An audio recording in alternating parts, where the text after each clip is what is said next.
Саламатсыңарбы, урматтуу студенттер? Биз кайрадан кезектеги кыргыз тили сабагындабыз. Бүгүнкү сабагыбыздын темасы акт, отчет, келишим. Сабактын максаты: урматтуу студенттер, бүгүнкү сабактан силер расмий иш кагазынан акт, келишим, отчет иш кагазы, алардын үлгүлөрү менен тааныш, маалым даректерин айырма, өз алдынча иш кагазын жаза билесиңер, кесиптик ишмердигиңерди колдоно аласыңар, тактыкка, жоопкерчиликке, кесипкөйлүүлүккө тарбияланууга багыт. Сизге белгилүү болгондой, акт, отчет, келишим расмий иш кагаздарынын эң негизгилеринин. Акт деген эмне? Акт аныкталган факт, окуя, аракеттин тууралыгын ырастаган иш кагазы. Акт бир нече киши тарабынан түзүлүп, 3-төн кем эмес, кырдаалды, фактыны, окуяны тастыктоочу документ. Акт мекеме, уюм, ишкананын материалдык, чарбалык, менчиктик, финансылык мүмкүнчүлүктөрүн эсептеп, зарыл учурда алардын пайдаланылышын бар жоктугун тастыктоочу иш кагазы. Акты түзүү себептери ар кандай болушу, ошондуктан актынын түрлөрү да абдан көп болот. Мисалы, мекеме, уюм, ишкананы жоюу актылары, тапшыруу, кабыл алуу, жетекчи алмашкан учурда актылары, объекттерди кабыл алуу актылары, тажрыйба өткөрүү актылары, кызмат кылуу мөөнөтү бүткөн документтерди жок кылуу жана башка боюнча актылар. Акт факты материалдарга гана таянат, андан юридикалык баа берүү зарылдыгы келип чыкпайт. Акт качан жазылат? Мүлктөрдүн эсебин алууда, курулуп бүткөн курулушту кабыл алууда, каражат суммасы жана сатуудагы товарлардын эсебин алууда. Актыны төмөнкү учурларда кабыл алат жана бул юридикалык болот. Анда ар түрдүү кырдаалдар чагылдырылат. Мекемедеги кандайдыр бир иштин бүтүшүн же бүтпөй калыш. Бир ишканадан экинчи ишканага мүлктөрдү өткөрүп берүү тууралуу маалыматты берүү максатында акт кабыл алынат. Акт ким тарабынан түзүлөт? Акт эреже боюнча жогорку уюмдардын же жетекчинин буйругу менен бекитилген комиссия тарабынан. Демек, жыйынтыктап айтканыбызда бул акт аныкталган факт, окуя, аракеттин тууралыгын ырастаган иш кагазы. Мисалы, курулуп бүткөн курулушту кабыл алуу, мүлктөрдүн эсеби, каражат суммасы жана сатуудагы товарлар, техникалык кароодо автомобилдик абалы жана башка ушул сыяктуу. Ошондой эле анда ар түрдүү кырдаалдар чагылдырылышы мүмкүн. Мекеменин кандайдыр бир жумушунун бүтүшү же бүткөчү, бир ишканадан экинчиге кандайдыр бир мүлктүн өткөрүлүп берилиши, иш кагаздарды кабыл алуу жана башка. Бул аракеттердин баары ага юридикалык күч берүү үчүн аныкталат. Актылар эреже боюнча жогорку уюмдардын же жетекчинин буйругу менен бекитилген комиссия тарабынан түзүлөт. Акт түзүүнүн себептери ар түрдүү болушу мүмкүн. Буга актынын ар түрдүүлүгүнүн көп стандары. Мисалы, актынын кандай түрлөрү бар? Кадр маселеси боюнча жумушка алуу акты, каржылык акт, соодада тартип бузуулардын акты, үйдүн абалын кароо жана текшерүү боюнча акт, бухгалтерияда кассалык накты акчаларды текшерүү акты, товар сатып алуу акты, эсеп чыгаша актысы, техникалык кароо акты жана башка ушул сыяктуу. Жогоруда көрсөтүлгөн актылар ар түрдүү турмуштук кырдаалдарда түзүлгөн иш кагаздарына кирет. Ушуга байланыштуу актыда карала турган көп маселелер бар. Акт татаал иш кагаздарынын категориясы. Ошондуктан актыда көп маалым даректер колдонулат. Актыда колдонулган маалым дарек төмөнкүдөй. Биринчи, мекеменин уюмдук аталышы. Экинчи, иш кагазынын аталышы. Үчүнчү, акт түзүлгөн күн. Төртүнчү, акт түзүүнүн себептери. Бешинчи, иш кагазынын тексти. Алтынчы, тиркеме. Жетинчи, даярдалган актылардын саны, кимге таратылып берилгендиги. Сегизинчи, биринчи жактардын колдору. 9. Birinci жактардын кызматтары. 10. Акт түзүүчүлөрдүн аты жөндөрү.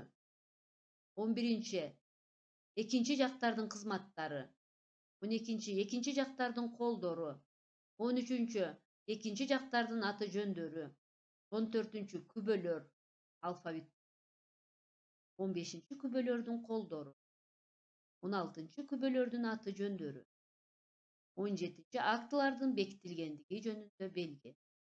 18. Жетекчинин кызматы колу. 19. Акырында иш кагазын бекит. Мынакей, силер көрүп тургандай, бул актынын эң жөнөкөй үлгүсү.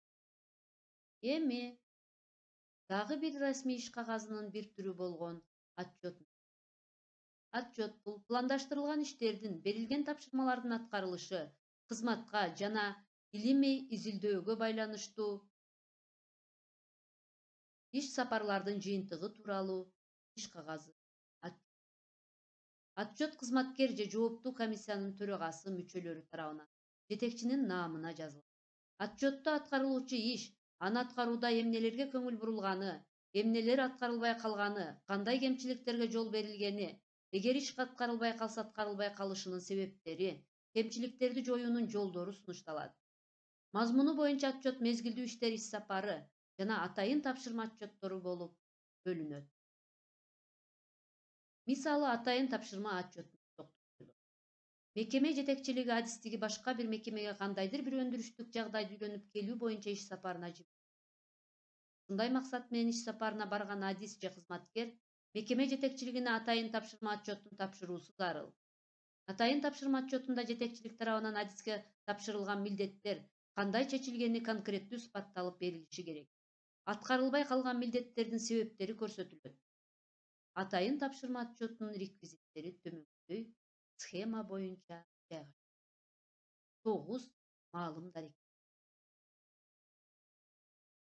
Анын чечмелениши. Бул реквизиттер төмөнкүдөй чечмеленет. Биринчи, мекеменин аталышы, жетекчиси жана аты жөнү. Экинчи, отчет берүүчүнүн кызматы жана аты жөнү. Үчүнчү, иш кагазынын аты жөнү.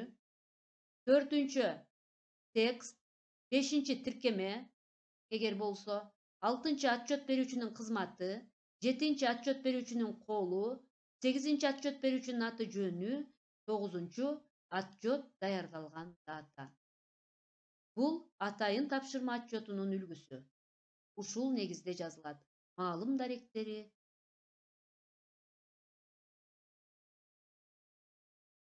Эми балдар, расмий иш кагазынын дагы андан кийинки келишим жөнүндө. Эки же андан артык тараптардын жарандык укуктары менен милдеттерин белгилөө, өзгөртүү же токтотуу жөнүндөгү иш кагазы келишим деп аталат. Келишим мамлекет, ишкана, фирма, илимий мекеме же жамааттык уюмдар, мекемелер, ошондой эле эмгекчилердин арасында түзүлүшү мүмкүн. Ал мамлекеттер аралык мамлекет жетекчилери менен, коом аралык мекеме, ишканалар менен коом аралык мамилелерди тейлөөдө колдонулат.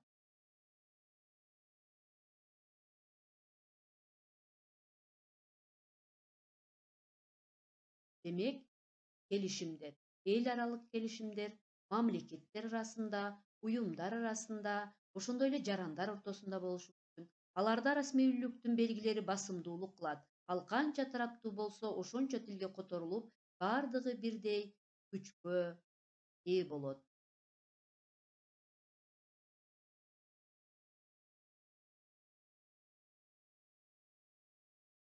Келишим эки жандан көп тараптын тигил же бул маселе экономикалык, укуктук жана башка боюнча өз ара мамилелерин жөнгө салуучу укуктук документ.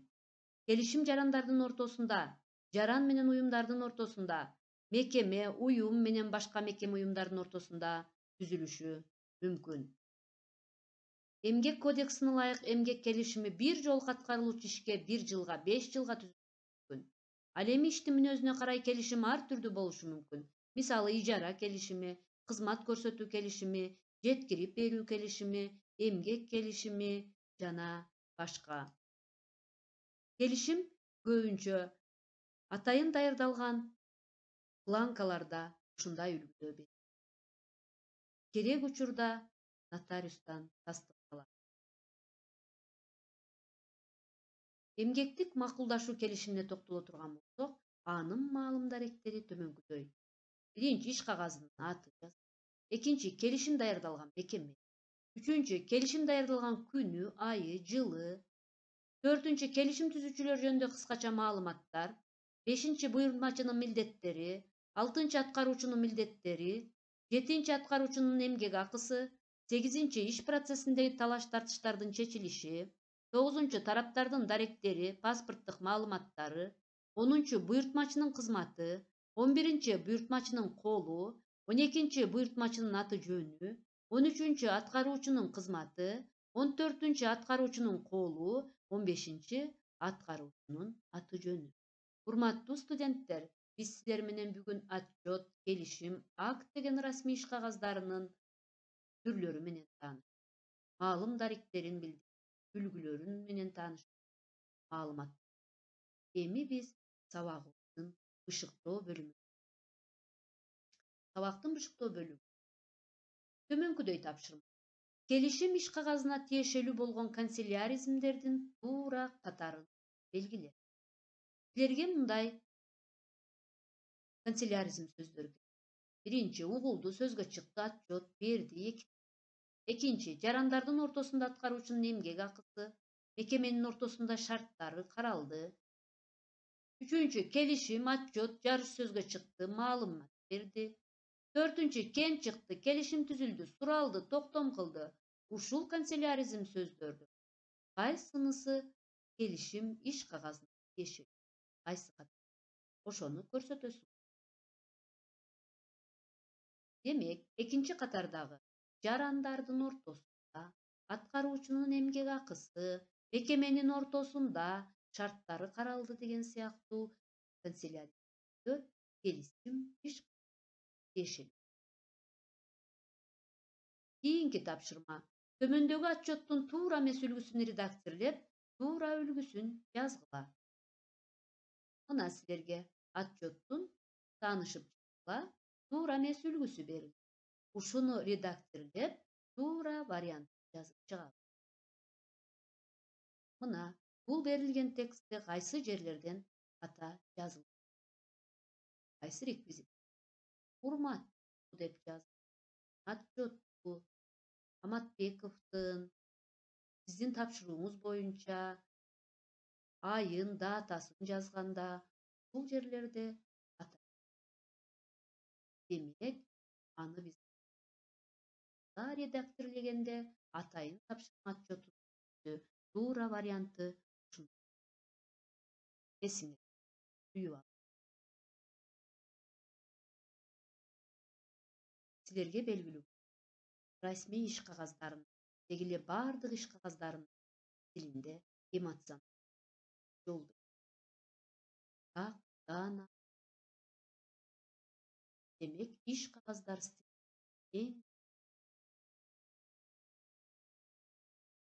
Урматтуу студенттер, бүгүнкү сабактан иш кагаздары боюнча алган билимиңердин силердин кесиптик багыт алышыңарга, адистик жөндөмүңөрдүн калыптанышына өбөлгө болушуна ишеним айтам.